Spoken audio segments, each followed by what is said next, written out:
দেখো, আজকে দ্বাদশ শ্রেণীর যে বিষয়টা পড়বে সেটা হচ্ছে রবীন্দ্রনাথ ঠাকুরের কবিতা রূপনারায়ণের কুলে। বানানটা ভালো করে দেখো, রূপনারায়ণের কুলে, রূপনারায়ণ লিখতে যেও নি। এখন রবীন্দ্রনাথ ঠাকুর সম্পর্কে, তার কবি পরিচিতি সম্পর্কে ছোট থেকেই জানো যে জোড়াসাঁকোর ঠাকুর পরিবারে জন্মগ্রহণ করেছিলেন এবং জন্ম 7ই মে 1861, যা বাংলার 25শে বৈশাখ 1268, এবং তিনি পরলোক গমন করেন 1941 খ্রিস্টাব্দে 7ই আগস্ট বা 22শে শ্রাবণ 1348। তার অজস্র কাব্য, কবিতা, উপন্যাস রয়েছে।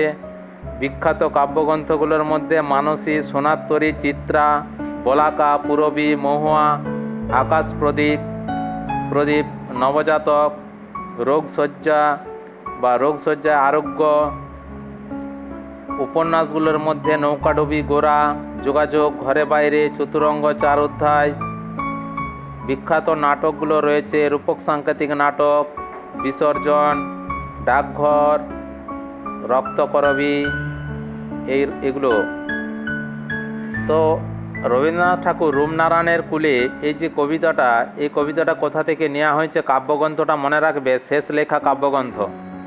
তাহলে কোথা থেকে নেওয়া হয়েছে? এটা শেষ লেখা কাব্যগ্রন্থ থেকে নেওয়া হয়েছে এবং এটা 11 সংখ্যক কবিতা, মানে শেষ লেখা কাব্যগ্রন্থের 11 নম্বর কবিতা হলো এই কবিতাটার নামকরণ করা হয়েছে রূপনারায়ণের কুলে। এটা মধ্যশিক্ষা পর্ষদ, তোমাদের এই উচ্চশিক্ষা সংসদ এই নামকরণটা করেছে। তো এই যে রূপনারায়ণের কুলে, তাহলে কি বুঝলে রূপনারায়ণের কুলের এর কাব্যগ্রন্থ কি না শেষ লেখা কাব্যগ্রন্থ? বুঝা গেছে? এখন কবিতাটার নামকরণ দেখো, লেখা আছে রূপনারায়ণের কুলে। এখন রূপনারায়ণের কুলে বলতে যদি আমি এই রূপনারায়ণ শব্দটাকে অন্যভাবেও ব্যাখ্যা করা যায়, অর্থাৎ কবি এটা দু ধরনের, একটা রূপকের অন্তরালে শব্দটাকে রেখেছে। যদি আমরা নদ নদী হিসাবে কল্পনা করি, তাহলে নদীটার নাম আমরা জানি পশ্চিমবাংলার উপর দিয়ে বয়ে গেছে। ঘাটালের পর থেকে যে শিলাবতী আর দ্বারকেশ্বর দুটো নদী, এই দুটো নদী মিলিত রূপ হলো রূপনারায়ণ। এই রূপনারায়ণ নদীটা পড়েছে হুগলি নদীর সঙ্গে। তাহলে এই রূপনারায়ণ নদী কোথা থেকে উৎপত্তি হয়েছে? না ছোটনাগপুর থেকে উৎপন্ন হয়েছে। প্রথমে দ্বারকেশ্বর নাম নিয়ে এসছে ঘাটালের কাছ পর্যন্ত, ওখানে এসে আবার শিলাবতী নদীটি এসে মিলিত হয়েছে। তাহলে কি পেলে? দ্বারকেশ্বর শিলাবতী নদীর মিলিত প্রবাহ রূপনারায়ণ, সে নদীর নাম। কিন্তু শব্দটা লেখা আছে রূপনারায়ণ। তাহলে যদি এটা আমি নদী হিসাবে কল্পনা করি, কবি এই রূপনারায়ণের কুলে মানে তীরের কথা বলতে চেয়েছে। অর্থাৎ এই নদী হিসাবে শুধু কল্পনা করেননি, এই নদী কথাটার অর্থ হলো প্রবহমান একটা ধারা। যদি প্রবহমান জলধারা হিসাবে কল্পনা করি, তাহলে নদীতে দেখা যাচ্ছে জল কখনো আবদ্ধ রূপে থাকে না বা তাকে রাখা যায় না। আরেকভাবে দেখা যায়, যদি নদীটাকে বদলে দিই, জীবনধারা করি, জীবনধারা বা মানব প্রবাহ বা সৃষ্টির ধারা, তাহলে দেখা যাচ্ছে কি যে পৃথিবীর উৎপত্তি লগ্ন থেকে এই মানুষের বা মানব প্রবাহের জীবনধারা প্রবহমান, একে কখনো রুদ্ধ করে রাখা যায় না। অর্থাৎ এই ধারায় দেখা যায় কত নতুন কিছু সৃষ্টি হচ্ছে, আবার তাতে ধ্বংস হচ্ছে। কিন্তু এই জীবনধারা কখনো থেমে থাকার নয়, এটা প্রবহমান। তার তীরে কবি কি লক্ষ্য করেছেন সেই কথা বলছেন। আবার যদি এটাকে নদী হিসাবে না কল্পনা করে যদি শব্দকে ব্যাখ্যা করি, তাহলে তার মধ্য দিয়ে একটা অন্য অর্থ দাঁড়াবে। সেটা কি? রূপ শব্দটাকে যদি ভাঙি, তাহলে রূপময়, রূপ মানে কি? রূপময়, অর্থাৎ দেখতে সুন্দর। নারায়ণ কথার অর্থকে যদি ভাঙি, তাহলে নারায়ণ কথার অর্থ হলো বিশ্ব ব্রহ্মাণ্ড বা বিশ্ব জগৎ বা এই প্রকৃতি। কুলে মানে তার তীরে, অর্থাৎ এই রূপময় জগতের শেষ তীরে এসে কবি কি লক্ষ্য করছেন? মানেটা কি দাঁড়ালো? মানে আমরা যতদিন বেঁচে আছি ততদিন এই জীবজগৎকে লক্ষ্য করলাম, এই প্রকৃতিকে লক্ষ্য করলাম। আমাদের মৃত্যুকালীন আসন্ন, অর্থাৎ আমরা বার্ধক্য অবস্থায় আমরা কি লক্ষ্য করব না, এই জীবন ধারায় আমরা কত কিছু পেলাম আর কি কি হারালাম, আর কি পাবো না, এই জগৎ থেকে আমি কি কি শিক্ষা গ্রহণ করেছি। অর্থাৎ কি বোঝা গেল? বোঝা যাচ্ছে যদি নদী হিসাবে কল্পনা করি তাহলে আমাদের জীবনধারার শেষ প্রান্তে এসে আমরা কি লক্ষ্য করছি। আবার এই অর্থটাকে যদি বদলে দেওয়া যায়, রূপনারায়ণ কথার অর্থ হলো এই রূপময় জগৎ। এই রূপময় জগৎ থেকে আমরা অন্তিমকালে এসে কি আমরা এই জগৎ থেকে গ্রহণ করলাম, অর্থাৎ কি শিক্ষা পেলাম, কি দেখলাম এই জীবন জগৎ সম্পর্কে, সেই সম্পর্কে ধারণা রয়েছে এখানে। তাহলে বুঝতে পারছো নামকরণের মধ্য দিয়ে কবি ইঙ্গিত করতে চাইছেন আমাদের জীবনধারা এবং এই রূপময় জগতের কথা। বুঝতে পেরেছ? দেখো কবিতাটা যদি পাঠ করা যায় তাহলে কি লেখা আছে, রূপনারায়ণের কুলে জেগে উঠিলাম, অর্থাৎ কবি জেগে উঠলেন। এই জেগে ওঠা মানে বলতে চাইছেন সচেতন হওয়া, অর্থাৎ আত্ম উপলব্ধি করা। অর্থাৎ তিনি মর্মে মর্মে কি দেখলেন এই তীরে এসে, অর্থাৎ এই মানব জীবন প্রবাহের অন্তিম কালে, অর্থাৎ কবি বার্ধক্য অবস্থায় এসে এই জগৎ থেকে যা যা লক্ষ্য করছেন সেটা বলছেন। আরেকটা কথা কি, জেগে উঠলাম। দেখো জেগে ওঠার অর্থ দু ধরনের হয়, একটা আমাদের জন্মগ্রহণ করা, দ্বিতীয় নম্বর হচ্ছে আমাদের যখন শিক্ষা পরিপূর্ণ লাভ করে তখন আমরা জেগে উঠি। অর্থাৎ আমাদেরকে আত্মসচেতনতা এবং এই জগৎ থেকে উপলব্ধিগুলো আসে, অর্থাৎ আমরা শিক্ষা গ্রহণ করি। এই প্রকৃতি দত্ত শিক্ষা বা জীবনব্যাপী শিক্ষা, এই শিক্ষায় তিনি জেগে উঠলেন এবং দেখলেন জানিলাম এই জগৎ স্বপ্ন নয়, অর্থাৎ এই জগৎ, অর্থাৎ এই বিশ্ব চরাচর কখনোই স্বপ্নের নয়। অর্থাৎ স্বপ্ন শব্দটা ইউজ করেছে, স্বপ্ন বলতে এখানে রোমান্টিসিজম, অর্থাৎ এখানে কেবলমাত্র জগৎ শুধু সুখের নয় বা সমৃদ্ধির জগৎ নয়। মানে আমরা যতদিন বেঁচে থাকছি বা এই জীবন প্রবাহকে লক্ষ্য করছি, এই জীবন প্রবাহটা কখনোই সুখ শান্তি সমৃদ্ধির নয়, অর্থাৎ এই জগৎ স্বপ্নের নয়। অর্থাৎ এই জগৎ হলো বাস্তব, আর বাস্তবের সঙ্গে কি লুকিয়ে থাকে, সুখের সাথে দুঃখ লুকিয়ে থাকে। অর্থাৎ আমরা আজীবন যে সুখের দোলায় দোদুল্যমান এ কথা বলা কখনোই যাবে না, কারণ আমাদের পদে পদে কি রয়েছে, কণ্টক কীর্ণ পথ রয়েছে, আর আমাদের সেই কাটার উপর দিয়ে হাঁটতে হয়। অর্থাৎ ব্যথা যন্ত্রণা এগুলো জীবনের সঙ্গে জুড়ে থাকে। তাই দেখলাম কি এই জগৎ স্বপ্ন নয়। রক্তের অক্ষরে দেখিলাম, অর্থাৎ রক্তের অক্ষর এখানে রক্ত দিয়ে লেখা, অর্থাৎ কবি কি বলতে চাইছেন, আমার রক্ত প্রবাহের সঙ্গে আমি লক্ষ্য করেছি এই মানব প্রবাহের রক্তধারা যতদিন চলবে, অর্থাৎ এই জীবজগৎ বা মানবতা যতদিন বেঁচে থাকবে ততদিন তারা উপলব্ধি করতে পারবে যে এই জগৎ কখনোই বাস্তব, এই জগৎ কখনোই স্বপ্নের নয়, বরং অত্যধিক বাস্তব বা পরিপূর্ণ। অর্থাৎ এই জগতে দুঃখ বেদনা যন্ত্রণা একাকিত্ব নৈরাশ্য হতাশা এগুলি থাকবে। অর্থাৎ একসময় জানো তো কবিকে একটা প্রশ্ন করা হয়েছিল যে তাহলে কবি বা রবি ঠাকুর আপনি কি শুধু রোমান্টিকতায় পড়ে থাকেন, অর্থাৎ আপনি কি সেই সত্য শিব সুন্দরের পূজারী, অর্থাৎ আপনি কি সেই প্রকৃতির সুন্দর রূপ ছাড়া কি আর কিছু খুঁজে পাননি? তখন তিনি একটা জবাব দিয়েছিলেন যে কেউ যদি কবিতা পাঠ করে রবীন্দ্রনাথকে মনে করে যে সে শুধু রোমান্টিকতা বা সুখের দিনের কথা লিখে, এ কথা ভুল। কারণ কবি বারে বারে এই বাস্তব পৃথিবীর থেকে আঘাত পেয়েছে, সে আঘাত দুঃখ যন্ত্রণাগুলোই কবিতার আকারে ফুটে ওঠে।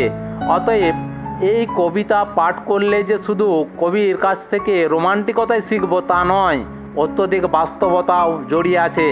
যেমন নবজাতক কবিতা পড়লে সেখানে বোঝা যায়, সেরকম শেষ লেখা কাব্যগ্রন্থের রূপনারায়ণ কুলে এই কবিতাটার মধ্যেও প্রাসঙ্গিকতা জুড়ে আছে। অর্থাৎ আপনার রূপ অর্থাৎ নিজেকে নিজে চিন্তা করছেন বা নিজেকে নিজে আত্ম উপলব্ধি করছেন কোথায়, রক্তের প্রবাহের সঙ্গে। অর্থাৎ দেখো, আমরা বাইরে, কবি কি বলতে চাইছেন, বলছে যে আমরা বাইরে যত ভদ্রতাই দেখাই না কেন বা যত সুখ শান্তি সমৃদ্ধির কথা দেখায় না কেন বা দেখুক না কেন, হয়তো কেউ ভাববে যে সে খুব সুখেই আছে। যেমন আমরা রবীন্দ্রনাথকে, মানে একসময় বিশিষ্ট সাহিত্যিকরা রবীন্দ্রনাথকে প্রশ্ন করেছিলেন যে আপনি তো রোমান্টিকতার কবি, আপনি নিশ্চয়ই সুখের কবি। কিন্তু এটা দেখে মনে হয়, কিন্তু আদপে নিজেকে নিজে চিনে সে নিজেকে নিজেই চিনতে বা উপলব্ধি করতে পারে সে কেমন। মানে ধরো, কথায় বলছি, ধরো আমি এই চেয়ারে বসে আছি, তোমরা আমাকে দেখছো যে স্যার এরকম ভদ্র শিষ্ট শান্ত এরকম, কিন্তু আমি কেমন সেটা আমি নিজেকে নিজে চিনি। অতএব তুমি কেমন সেটা তুমি নিজেকে নিজেই চেনো। বাইরের থেকে হয়তো দেখাচ্ছে তুমি সেজে আছো এক মানে বেশে, বা হয়তো তুমি ভদ্রতা দেখাচ্ছ, কিন্তু তোমার ভিতরের রূপটা তুমি কেমন সেটা তুমি চিনো। অর্থাৎ আমি আমাকে চিনি যে আমি কতটা দুঃখে আছি বা যন্ত্রণায় আছি কিংবা সুখে আছি, সেটা বাইরের থেকে কখনো প্রকাশ পাই না। বা মানুষ এতটাই কৃপণ, নিজের হৃদয়ের যন্ত্রণাগুলোকে লুকিয়ে রাখে, সে কাউকে জানাতে দেয় না। কবি রবীন্দ্রনাথ ঠাকুর তার হৃদয়ের কতটা ছিল দুঃখ যন্ত্রণা সেটা কখনো সে প্রকাশ করেনি। অতএব সে কাব্য কবিতায় বারে বারে দেখেছে মানুষকে শান্তি সুখ সমৃদ্ধিতে পরিপূর্ণ করে তোলার জন্য, কিন্তু কবি যে কতটা দুঃখে ছিল সেটা কেউ জানে না। আবার কবির অন্তঃসত্ত্বায় যে কি প্রতিভা ছিল সেটা অনেকে বুঝতে পারেনি। আবার কবি ঠাকুরের ভিতরে মানে তার অন্তঃসত্ত্বায় মানবতাবোধ কীরকম ছিল বা মানুষের প্রতি ভালোবাসা কীরকম ছিল সেটা অনেকে বুঝতে পারেনি। অর্থাৎ মানে জাতি ধর্ম বর্ণ নির্বিশেষে কবি যে মানুষকে আত্মীকরণ করেছিলেন বা বিশ্ব মানবতার দৃষ্টিতে মানবাত্মাকে দেখেছিলেন, এ মানুষকেই তিনি জীবন দেবতা হিসাবে কল্পনা করেছেন, এ কথা কিন্তু কেউ জানতে পারেনি। তাই কবি বলছেন আমি আমাকে নিজেকেই চিনি। কিভাবে চিনি? আমার নিজের রক্তে প্রবাহের সঙ্গে চিনি।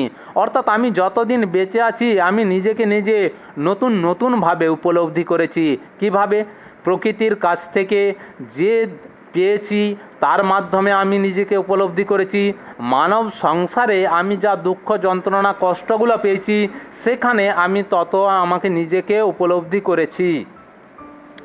এইভাবে তিনি রক্তের অক্ষরে আপনার রূপ মানে নিজের রূপ অর্থাৎ মানবতার রূপকে তিনি লক্ষ্য করেছেন।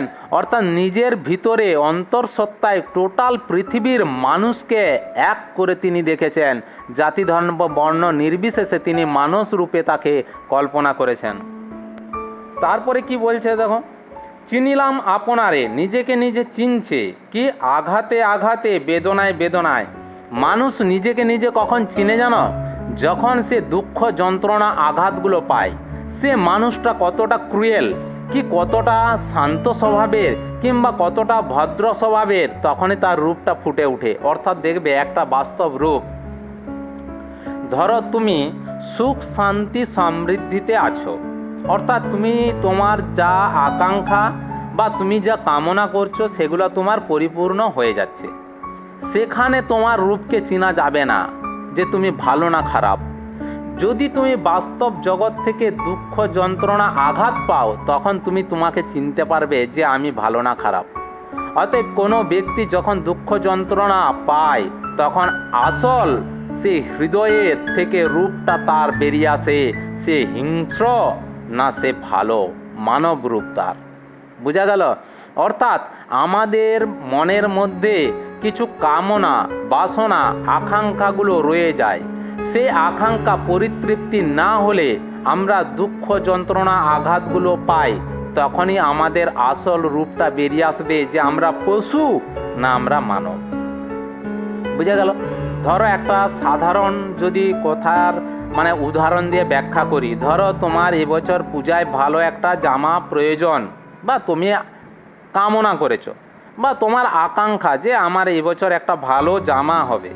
কিন্তু দেখা গেল যে বাবা বা পরিবার সে পরিমাণে দিতে পারলো না, তখন তোমার আসল রূপটা বেরিয়ে আসবে যে তুমি মানবিক না দানবিক। বোঝা গেল? সেরকমই ধরো তোমার অনেক কিছু আকাঙ্ক্ষা রয়েছে, এই বাস্তব জগতে তুমি দাঁড়িয়ে থেকে দুঃখ যন্ত্রণা পেলে, অর্থাৎ তোমার সেই আকাঙ্ক্ষা পরিপূর্ণ হলো না, মানে আকাঙ্ক্ষা পরিতৃপ্তি পেলে না, তখন তোমার মানবিক রূপ না হিংসাত্মক রূপ সেইটি তখন বেরিয়ে আসবে।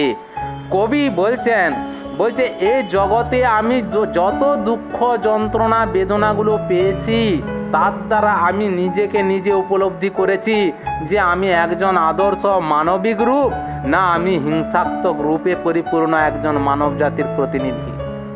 অতএব কবি নিজেকে কিভাবে দেখেছেন যে আমি রোমান্টিক জগতের কবি নই, আমি সুখ শান্তি সমৃদ্ধিতে পরিপূর্ণ একজন কবি নই, আমি এ বাস্তব পৃথিবীর কবি, এই জগতের মানুষ। আমি প্রতিনিয়ত দুঃখ যন্ত্রণা আঘাতগুলো পেয়েছি যেমন তোমরা পেয়েছো, আর এর দ্বারাই আমি কাকে পেয়েছি? আমি আমার জীবন দেবতা অর্থাৎ বিশ্ব চরাচরে মানব প্রীতি মানব মৈত্রীকে লক্ষ্য করেছি আমি। তারপর কি বলছে? চিনিলাম আপনারে আঘাতে আঘাতে বেদনায় বেদনায়, সত্য যে কঠিন, এই জগতে যা জিনিস সত্য জেনে রাখবে সেটাই কঠিন। মনে রাখবে, মিথ্যা কথা প্রিয় হয়, শুনতে ভালো লাগে, মন ভরে, কিন্তু সত্য কথা হলো কঠিন, হৃদয়ে জ্বালাময়। সেই সত্য যে কঠিন, এই কঠিনকেই তিনি ভালোবেসেছিলেন। কেন ভালোবেসেছিলেন? না কঠিনের কাছ থেকে কিছু শিক্ষা পাওয়া যায়, কিন্তু মিথ্যা পরিপূর্ণতায় সুখ শান্তিতে কোনো শিক্ষা পাওয়া যায় না, বরং আমরা অলস হয়ে যাব। অতএব কবি যে কর্মঠ হয়েছেন, কিসের জন্য হয়েছেন? না তিনি দুঃখ যন্ত্রণাগুলো যত পেয়েছেন, আর এই জগতের একটি জিনিস সত্য জেনে রাখবে, সেটা হলো দুঃখ যন্ত্রণা।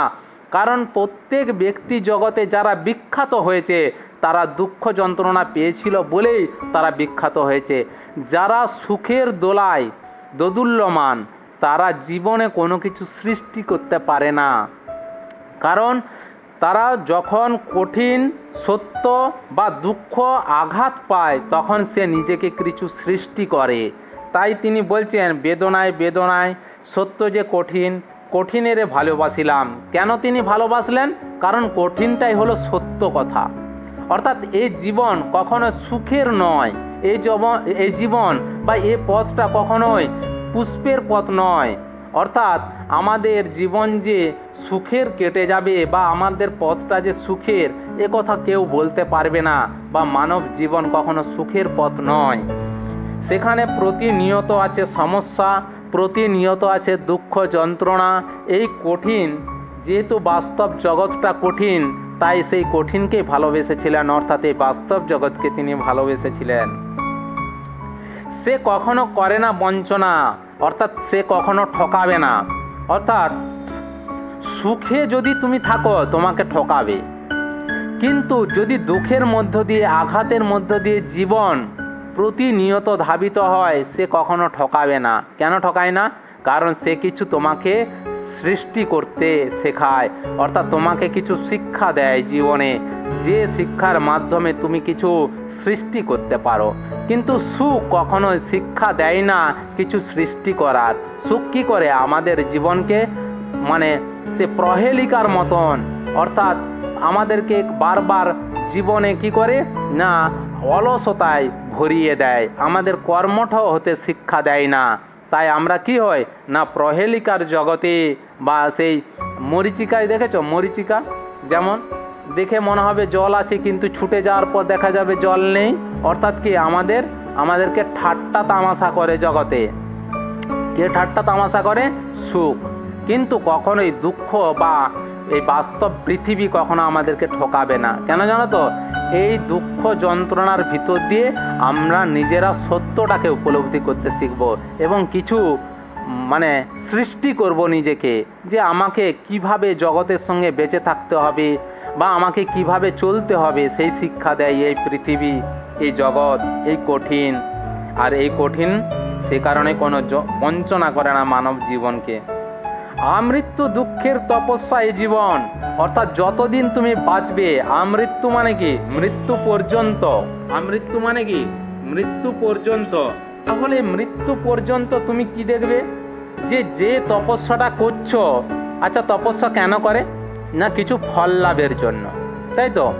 আমরা তাহলে কঠিন একটা সমস্যার মধ্য দিয়ে বা একটা ধ্যান করি কিছু পাওয়ার জন্য। বলছে তুমি যা কিছু পাওয়ার জন্য ধ্যান করবে সেটা কিন্তু দুঃখের তপস্যা। অর্থাৎ আমরা যা কিছু সুখের জন্য বা আমরা যা কিছু আকাঙ্ক্ষা ফললাভের জন্য করব, সেখানে বারে বারে দেখা যাবে এ বাস্তব পৃথিবীর দুঃখ যন্ত্রণাগুলোকে আমাকে আঁকড়ে ধরছে। অর্থাৎ যতদিন তুমি বাঁচবে ততদিন তোমাকে স্ট্রাগল করতে হবে এ কঠিন বাস্তব পৃথিবীর সঙ্গে। বারে বারে দুঃখ যন্ত্রণা আঘাতগুলো পাবে। তাহলে যে তপস্যাটা করছি সেই তপস্যাটা কিসের তপস্যা? দুঃখ যন্ত্রণার তপস্যা। তাই কবি বলছেন আমৃত্যু দুঃখের তপস্যা এই জীবন। এই জীবনটা কখনোই মানে ফুলে ফুলে কেটে যাবে এটা নয়, রোমান্টিকতায় কেটে যাবে এটা নয়, সুখ সমৃদ্ধিতে কেটে যাবে এটা নয়, বরং এ জগৎ দুঃখের তপস্যা। সত্যের দারুণ মূল্য লাভ করিবারে, সত্যকে যদি উপলব্ধি করতে হয় তাহলে সে মূল্য লাভ করবার জন্য, দারুণ মূল্যটা লাভ করার জন্য কি করতে হয়? মৃত্যুতে সকল দেনা শোধ করে দিতে। অর্থাৎ কবি কি বলতে চাইছেন? বলছে দেখো আমি যা কিছু লাভ করলাম, এই পৃথিবী থেকে যা কিছু মূল্যবান সম্পদ আমি পেলাম, এই দুঃখ যন্ত্রণার জীবন থেকে যা কিছু আমি শিখলাম, এটা শোধ করব কিভাবে? না মৃত্যুতে শোধ হবে। সহজ ভাষায় যদি ব্যাখ্যা করি তাহলে কি পাবে? ধরো তুমি এই পৃথিবীতে বসবাস করছো, তুমি গাছ পাতা ফুল পাখি বিভিন্ন প্রকৃতির উপাদান বাতাস থেকে আলো থেকে একটা শিক্ষা নিলে। কি শিক্ষা? উদার মানসিকতার শিক্ষা, প্রকৃতি প্রেমের শিক্ষা। জীবন সংসার থেকে কি শিক্ষা নিলে? পরিবার আত্মীয় বন্ধু বান্ধব সংসার থেকে কি শিক্ষা নিলে? শুধু দুঃখ যন্ত্রণার শিক্ষা নিলে, আঘাত নিলে। তাহলে দেখা যাচ্ছে প্রকৃতি একদিকে যেমন তোমাকে সুন্দরতা দিতে পারে, তেমন বিপর্যয়ও ডেকে আনতে পারে, মানব জীবনকে তলিয়ে দিতে পারে। তাহলে প্রকৃতির দুটো রূপ নিয়ে রয়েছে, একটা সৃষ্টি, একটা রুদ্র রূপ। সংসার জীবনেও দুটি রূপ রয়েছে। একদিন দেখবে কত আনন্দ সুখ, পরক্ষণেই দেখবে কত দুঃখ রয়েছে এই সংসার জীবনে, ঝগড়াঝাটি অশান্তি। অর্থাৎ কি? তুমি এই জীবনকে উপলব্ধি করতে পারবে কিসের দ্বারা? সুখের দ্বারা নয়, দুঃখের দ্বারা জীবনকে উপলব্ধি করতে পারবে। তখনই তোমার মনে হবে আপ্রাণ চেষ্টা তাগিদ অনুভব করবে যে আমি কিছু করি, কিছু সৃষ্টি করি। এই তাগিদটা আসবে, নিজেকে উপলব্ধি করতে পারবে যে আমি কিভাবে জীবন সংসারে চলবো বা আমি কার সঙ্গে কেমন ব্যবহার করব, মানুষকে কি চোখে দেখব। তাহলে এই যে শিক্ষা নিলে, তাহলে কি কি শিক্ষা নিলে? তুমি যতদিন বাঁচলে ততদিন দুঃখের সঙ্গে বেঁচেছ। আর কি করেছ? না প্রকৃতির কাছ থেকে শিক্ষা পেয়েছ, কিছু সৃষ্টি করার শিক্ষা। যেমন একটা কথা বলি, ধরো রবীন্দ্রনাথ ঠাকুর বিখ্যাত বিখ্যাত কবিতাগুলো লিখেছে, তাই তো? নাটক লিখেছে, উপন্যাস লিখেছে। তাহলে সেই শিক্ষাটা কোথা থেকে পেয়েছিল? লেখার তাগিদটা কোথা থেকে পেয়েছিল? বা উপাদান উপকরণটা কোথা থেকে পেয়েছিল? প্রকৃতি থেকে পেয়েছে আর জীবন সংসার থেকে পেয়েছে, তাই তো? ধরো রবীন্দ্রনাথ কোনো আকাশকে নিয়ে লিখছে, কোনো গাছকে নিয়ে কবিতা লিখছে, কোনো সাঁওতাল রমণীকে নিয়ে কবিতা লিখছে। তাহলে সে তো চোখে দেখেছে সাঁওতাল রমণীকে, সে এই প্রকৃতির রূপ রস গন্ধ স্পর্শকে উপলব্ধি করেছে, তাই তো? একটা ধরো তুমি পাখিকে নিয়ে কবিতা লিখছো, তাহলে তুমি যে লিখছো পাখিটাকে নিয়ে কবিতা, তুমি পাখিটাকে দেখেছো। তাহলে শিক্ষাটা কোথা থেকে পেলে? প্রকৃতির কাছ থেকে। তুমি সংসারে কোনো ঝগড়া হলো তার নিয়ে একটি উপন্যাস লিখছো, তাহলে শিক্ষাটা কোথা থেকে পেলে? সংসার থেকে। তাহলে তুমি এগুলো লিখে বিখ্যাত হলে, যেমন রবীন্দ্রনাথ ধরো একজন বিখ্যাত সাহিত্যিক, সম্মানিত হলো বা সম্মান পেলেন, তাহলে বলছে আমি যে সম্মানটা পেলাম কার জন্য পেলাম? না, প্রকৃতির থেকে আমি শিক্ষাটা পেয়েছি বলে। তাই বলছে লাইনটা দেখো, সত্যের দারুণ মূল্য লাভ করিবারে। তাহলে যে সত্য শিক্ষাটা আমি পেয়েছি সেটা প্রকৃতি সংসার থেকে পেয়েছি। তাহলে আমি কি হলাম? ঋণী। তুমি কারো কাছ থেকে জিনিস নেওয়া মানে কি? তুমি ঋণী হলে তো। তাহলে দেখো, আমরা কারো কাছ থেকে কোনো জিনিস নেওয়া মানে আমরা ঋণী হলাম। তাহলে আমি যদি প্রকৃতির কাছ থেকে শিক্ষা নিই তাহলে প্রকৃতির কাছে আমি ঋণী। আমি তোমার কাছ থেকে কোনো শিক্ষা নিলাম মানে আমি ঋণী হলাম, কিন্তু সেটা আমাকে শোধ করতে হবে। বলছে আমাদের আত্মা তখনই ছেড়ে যাবে যখন আমি ঋণ মুক্ত হব। অর্থাৎ আমার এই শরীর, যে শরীরটা দেখতে পাচ্ছ দেহ, এটা কৃপণ। এ কি করে জানো? সবার কাছ থেকে ঋণ করে। কিন্তু আমার ভিতরে যে আত্মা রয়েছে সে শুদ্ধ, বিশুদ্ধ। সে কখনো কারো